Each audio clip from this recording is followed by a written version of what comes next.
Capítulo 13. O Steve não se interessava nem por emoções, nem por humor, mas até ele achou piada. Não lhe pude contar o que acontecera, claro, até a Carlota, com o diamante relutantemente enfiado no dedo, ter voltado para junto do Herman e me ter deitado na cama com o Steve, rindo-nos tanto que pensei estar prestes a urinar. Que ninguém se atreva a dizer, disse, parando a custo de rir, que não me sacrifiquei pela equipa. Lavaste-o? Que nojo, claro que sim, exclamei, atirando-lhe o telemóvel. Deves-me uma. És boa, sabes? Teres-te lembrado de levar 2 telemóveis foi bom, não reparou em nada. Se tivessem encontrado o telemóvel, não sei o que o Balensky teria feito a todos. Eles não brincam. Acreditas, estou-te muito grato, disse ele. Mas é claro que não estava apenas impaciente. Tomei um duche enquanto Steve ligava o telemóvel ao monitor. Quando voltei, as fotografias dos apontamentos que tirara ao bloco que estava debaixo da cigarreira viam-se no ecrã, rodava-as, aumentava-as, diminuía-as. E então? Nada. Disse num tom irritado que me preocupou.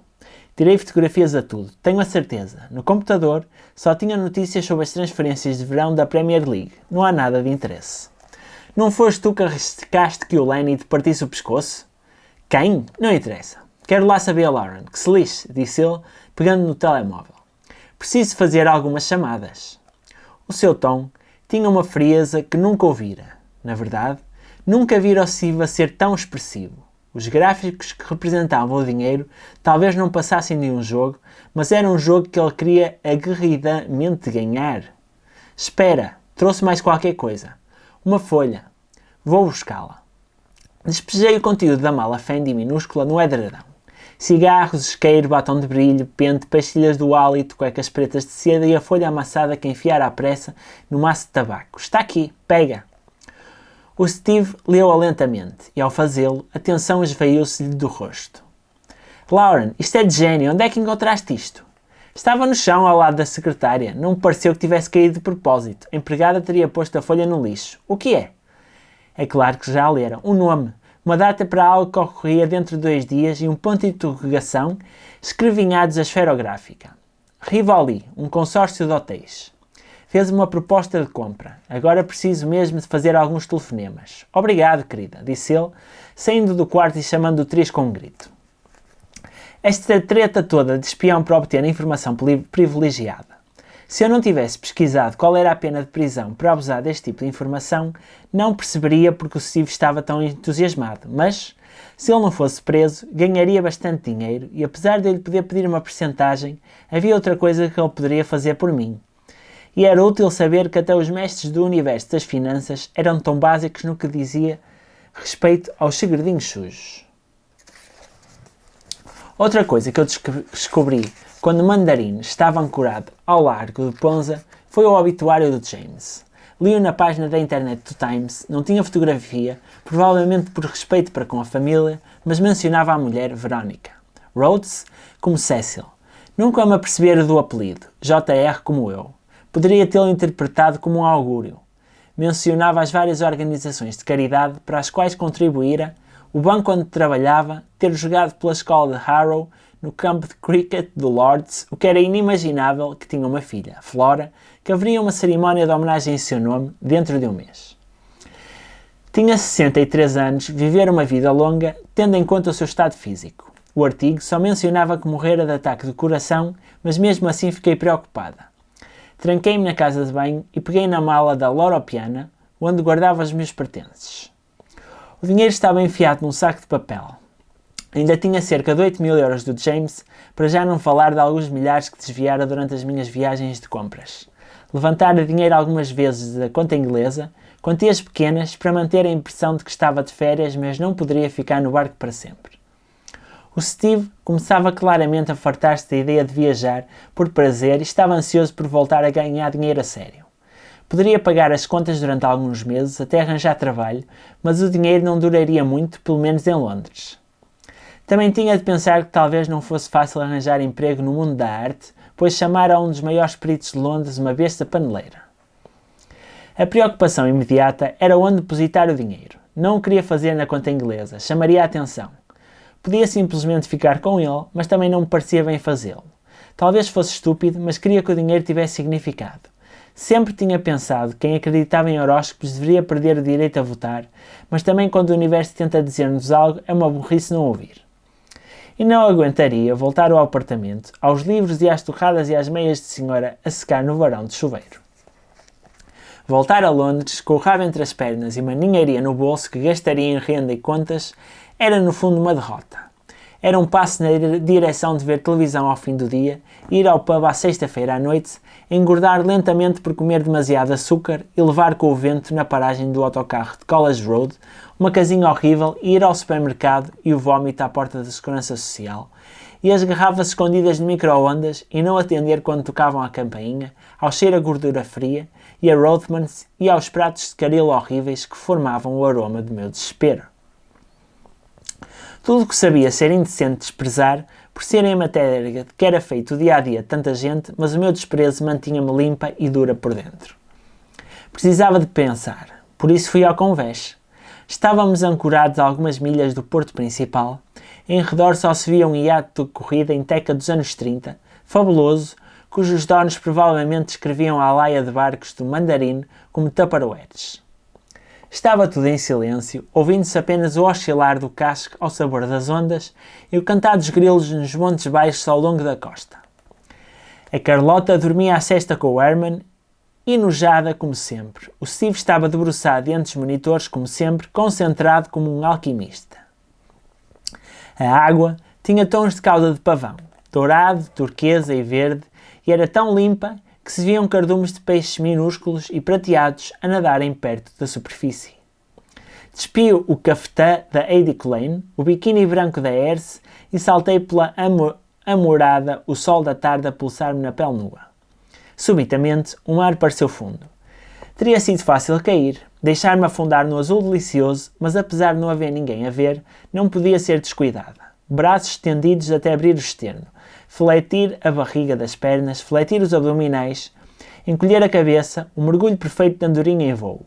Abrir os olhos depois de o meu corpo me dizer que mergulhara, sentir o sal a correr-me pelos olhos, os cristais nas pontas dos dedos, ao arquear as costas para emergir. Alisei o cabelo para trás e nadei de bruços. O mar embalou-me o corpo e os cristais minúsculos desfocaram-me a visão, criando um panorama suave de azul e dourado e branco. Acima de mim, o Mandarim projetava uma sombra geométrica perfeita nas ondas suaves. Era uma ilha confortável de dinheiro. Estava onde deveria estar, pensei. Só tinha de arranjar a forma de cá ficar. Nessa noite, fomos ao Billionaire. Não interessava que os chineses o tivessem comprado. Era noite de festança. Ao aproximar-nos de uma mesa VIP, senti as raparigas a fitarem-nos com os seus sapatos de pega e vestidos de alças, fingindo dançar. Quando foi que as discotecas começaram a aparecer clubes de strip? Estavam nas banquetas, nas mesas, praticamente suspensas dos lustres. De tanto abanarem o rabo, ainda provocavam tremor de terra. A Carlota franziu o sobrolho quando um traseiro descoordenado quase arrancou os óculos Oliver People do rosto do Herman. O Steve estava aborrecido, mexendo no Blackberry, nem sequer desviando o olhar do ecrã, quando o empregado trouxe champanhe. O Tris parecia nervoso, não tardava que tivessem de voltar ao trabalho.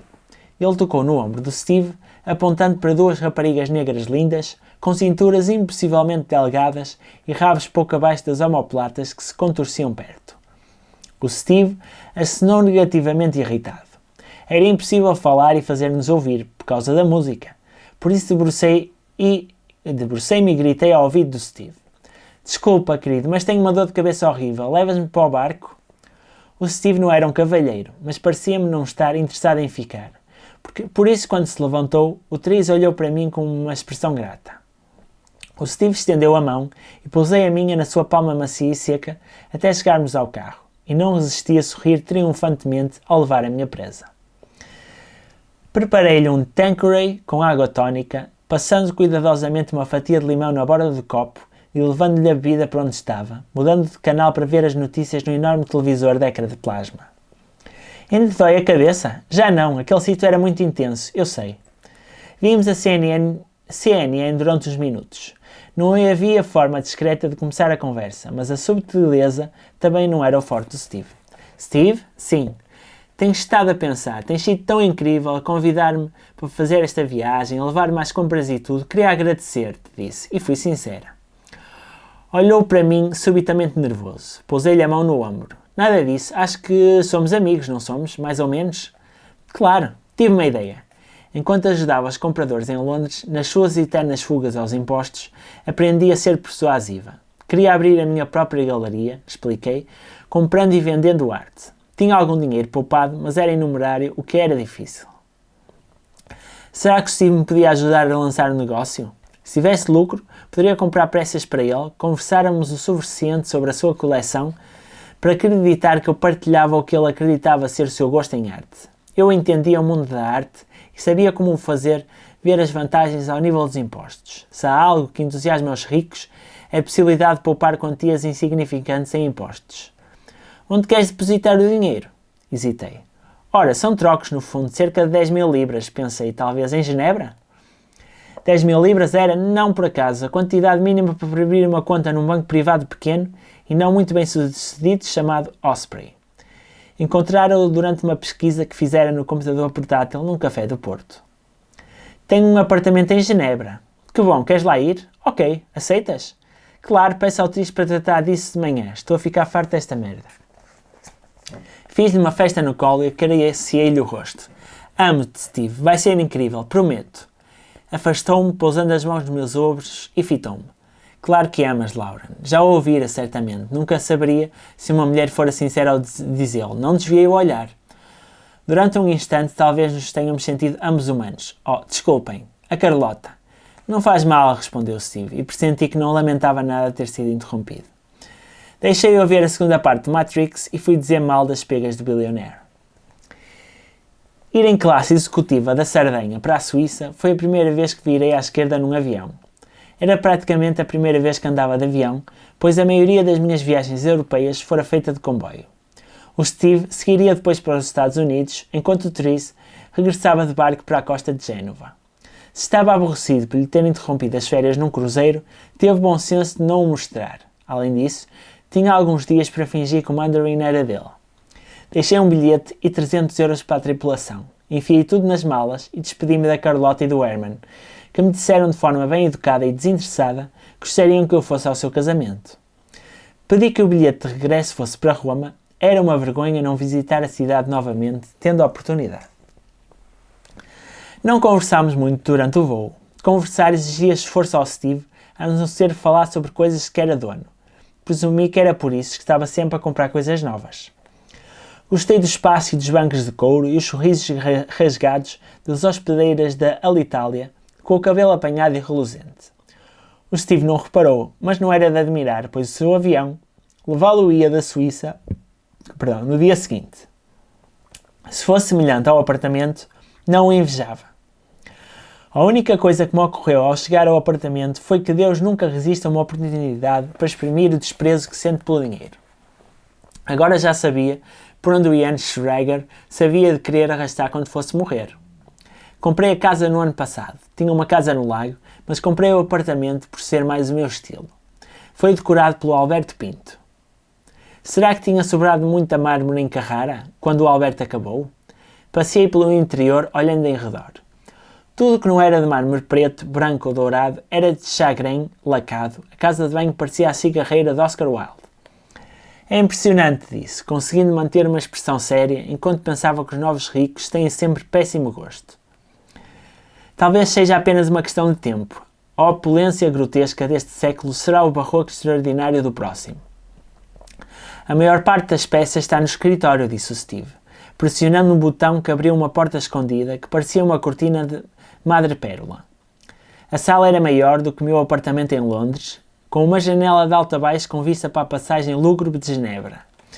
Percebia-se que era o escritório por causa dos livros. Pelo menos 3 romances retro-franceses dos anos 60 estavam em cima de um lavatório do século XIX, a única coisa bonita em toda a casa. Quanto cobrar ao Albert para que um dos seus assistentes tivesse aberto os livros para marcar a lombada? Emin Hurst, claro. Um Pollock enorme, claro. Schnabel, claro. Completamente previsível. O que achas disto? Um molde em gesso de uma pedra tumular com uma estela da Idade do Bronze, gravado onde se via um jovem com pescoço largo e fato vistoso, Rolex ostentivo e uma Uzi na mão direita segurando a metralhadora de forma tão descontraída como um jovem do século anterior teria levado um chicote de equitação. É interessante, um retrato Swagger típico. De quem é? É verdadeiro, é mesmo uma pedra tumular. A família do tipo vendeu a um artista, Lenny Kravchenko. Não era nada interessante. Era só triste e desdenhoso e reles. Tens coisas bonitas, isto. Disse apontando para a pedra tumular do gangster adolescente. É o tipo de coisa que te vejo a comprar. Talvez do Bloco de Leste ou da China. Não é muito seguro como investimento, mas é mais interessante por não o ser. É esperto, ambicioso, como tu, Steve. Já desviaram a olhar pelos ecrãs que estavam na sala de estar. Lá se foi a arte. Estava na altura de começar a trabalhar. Claro, seria ótimo quando tiveres o negócio lançado, respondeu ele vagamente. Disse ter a certeza que ele tinha muito a fazer e porque é que eu não voltava depois do almoço. Adoraria ver a cidade. Ele já se estava a sentar agradecidamente diante da secretária, abrindo as veias das finanças mundiais, mas não se esqueceu de me dar uma pilha de dinheiro retirando-o do clipe de prata que tinha no bolso traseiro. Saí elegantemente, encontrei um táxi que me levou a um sítio onde poderia fazer perguntas, seguindo-se umas comprinhas e um croque-monsieur num café com vista para o lago, nas margens do qual estavam mulheres cobertas de Médio Oriente, os seus filhos com barriga de cerveja e os esposos ao telemóvel, tocando no ecrã, à sombra verdejante dos Alpes sublimes. Concluí que não sabia muito sobre a arte contemporânea, mas não teria razão para que não explorasse essa área. Primeiro, porque não havia muito a saber, e segundo, porque os compradores, no fundo, também não percebiam nada sobre esse tipo de obras. A única competência necessária era identificar as modas, perceber o que será procurado quando o cliente tentar vender. A noção de que os mecenas compravam por razões estéticas desapareceu por volta da altura do grande tour. Eu tivera muita sorte em conseguir convencer o Steve que sabia comprar, apesar do seu gosto não ser difícil de satisfazer. Depois de todo o trabalho sério que fizera para o Rupert, durante os 3 anos que passei na casa, parecia-me reles, mas já fizera pior e sobrevivera. Tipo, o resto da minha vida até então. E talvez se eu conseguisse fazer, se conseguisse realmente fazê-lo, teria a oportunidade de me tornar alguém, a pessoa que sempre merecera ser. Ao voltar ao apartamento, mudei de roupa, vestindo uma das peças que comprara, um vestido camiseiro da Stella McCartney com um tafetado Hermès e padrão de relógios em rosa e laranja. Comprara um pochete de castanha de couro simples para levar o dinheiro. Não queria tirá-lo de um saco de papel. O Steve usava como sempre calças de ganga, uma t-shirt da Polo e sapatilhas Nike. Deu uma mão no táxi quando fomos para o banco, apesar de ter mantido a outra ocupada a mexericar no BlackBerry. Eu tinha estado uma vez no Hoers, na Fleet Street, para levantar um cheque para o Rupert, e creio que esperava algo do género. Colunas imponentes, quadros de óleo antigos, porteiros com luvas brancas. Mas deparei-me apenas com um átrio, um elevador e uma placa simples perto da campainha. Um sofá, uma fonte de água para os funcionários e clientes e um fax antiquíssimo. O Steve explicou sucintamente num francês surpreendentemente bom que precisava de abrir uma conta pessoal para uma funcionária nova.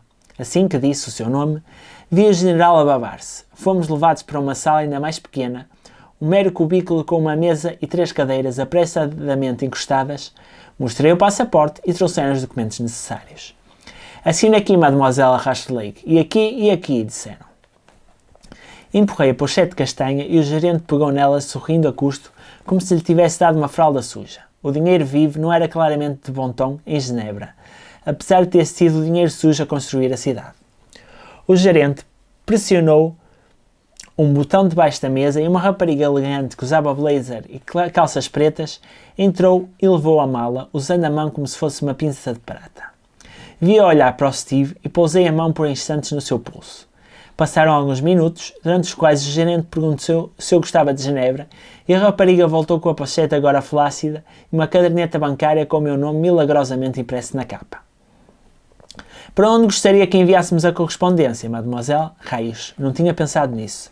Não podia ter extratos bancários suíços em cima da mesa do pequeno almoço das coreanas.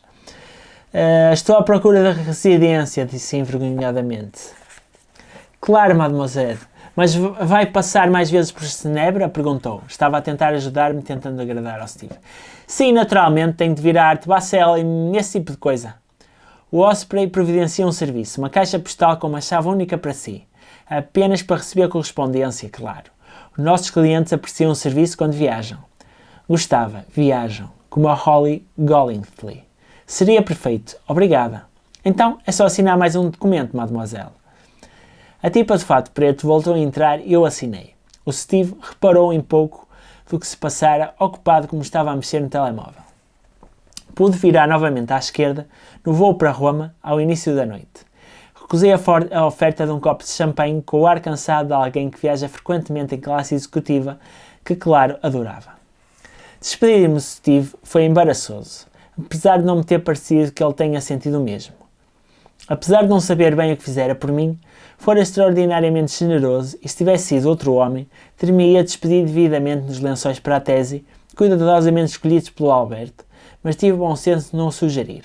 Ainda assim, ter dito obrigada não pareceu suficiente. E não tinha mais nada para lhe dar, pelo menos algo que pudesse explicar e esperar que ele entendesse. Saber que alguém nos vê realmente é uma dádiva, e até uma espécie de amor, mas se restasse uma parte do Steve que ainda se recordava de como era ser um totó assustado, há muito fora disfarçada pela riqueza e sofisticação. Ter-lhe dito que via o que não era e que ainda assim gostava dele só o teria confundido por uns instantes. Limitei-me a abraçá-lo e a fazer-lhe uma promessa, que ele recebeu de forma tão desinteressada como todos os abraços e promessas que recebe hoje em dia. E deixei-o a lidar com os mistérios sedutores dos mercados. Passei algum tempo a fantasiar o que poderia fazer com o dinheiro, mas não muito. 10.000 libras era pouco mais do que um jantar para 6 pessoas no Billionaire.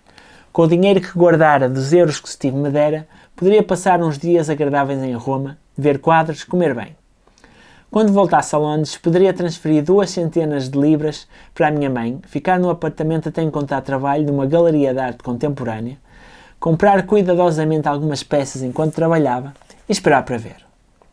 Talvez pudesse pagar um estúdio meu depois de saldar o empréstimo bancário. Um começo humilde, mas ainda assim um começo firme. Não estaria desesperada e isso deu-me coragem para encarar a possibilidade de Rupert me ter metido na sua lista negra. Tudo correria bem. Na verdade, correria muito bem.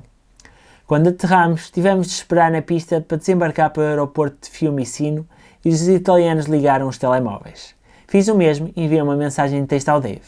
Não me atrevera a contactá-lo até então, caso tivesse problemas por causa do James, mas pareceu-me ser a altura certa para o fazer.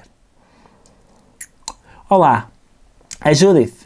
Volto a Londres daqui a uns dias. Posso pagar-te uma bebida? Desculpa o que aconteceu, espero que esteja tudo bem. XX.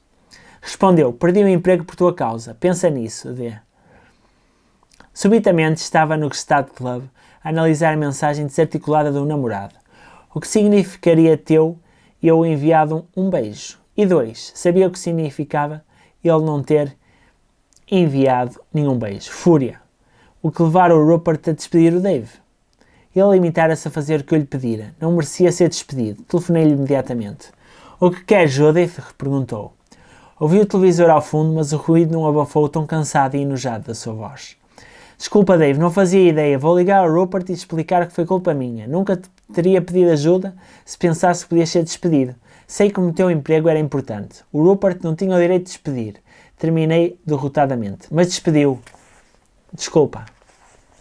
Não te preocupes, estou bem, disse ele. Lembrei-me da mulher do Dave e senti-me ainda pior, se tal fosse possível. Vou compensar-te, Dave, juro. Teu amigo Mike não te pode ajudar. Talvez possa. Esquece, Judith. A vida continua. Desligou. Senti-me enjoada, mais enjoada quando vira o cadáver do James. Sabia quão pouco ganhavam os fiéis de armazém e a reforma militar do Dave provavelmente seria patética. Cobri o rosto com as mãos. A culpa era minha. Eu tinha logo de me meter onde não era chamada, como a convencida que sou. Dar-lhe-ia metade do dinheiro assim que voltasse a Londres, mas pensei então no banco e na renda em como me sentia no mar, na Sardenha e no leite amargo da esporra do James que tivera na boca e que conseguira em Genebra e sabia que não o poderia fazer. Não poderia.